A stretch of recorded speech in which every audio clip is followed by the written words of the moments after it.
Hello, I'm Furstenberg.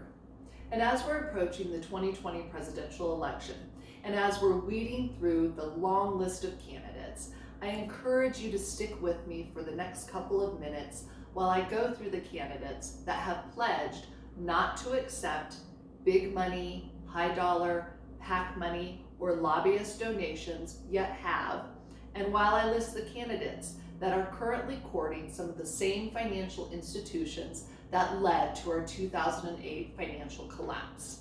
Again, I'm Furstenberg.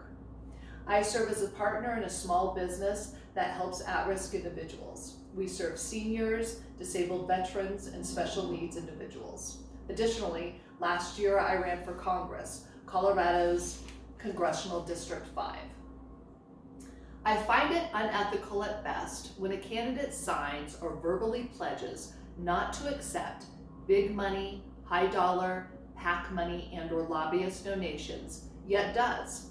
According to Rolling Stone, the New York Times, Politico, Vox, and the Washington Post, to name a few, the following candidates have accepted and continue to accept donations from some, if not all, of the aforementioned groups: O'Rourke, Joe Biden, Pete Buttigieg, Gillibrand, Klobuchar, Bennett, Kamala Harris, de Blasio, Hickenlooper, Delaney, Castro, Cory Booker, Inslee, Williamson, and of course, a gentleman who is highly proud of accepting money from anybody and everyone, our current president, Donald Trump.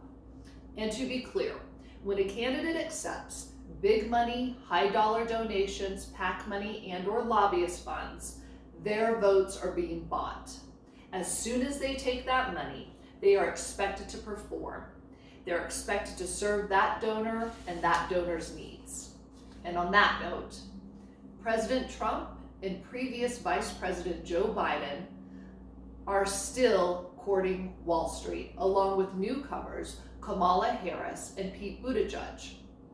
You see, this is important because these firms they're courting for donations and for financial backing are some of the same firms that led to our 2008 financial collapse, the Great Recession, where 8.8 million people lost their jobs, 4 million homes were lost each year of the recession, and 2.5 million businesses were shuttered.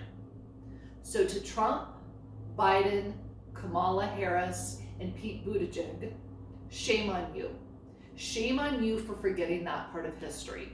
You see, myself and the other millions of Americans that were affected by the collapse, we can't forget it. It took us years to get back on our feet, and some are still struggling. So clearly, none of you were affected by it, because if you were, you would not accept 1 penny from these financial Wall Street firms. America. If we're truly disgusted with how our leaders falsify their intentions, then we must change the cycle. There are a lot of big hurdles in our nation, and we need to tackle them one by one. And we can and we will. And we can start by removing candidates off our lists that are accepting these high dollar donations, that are falsifying their platforms, and that are courting Wall Street. Thank you.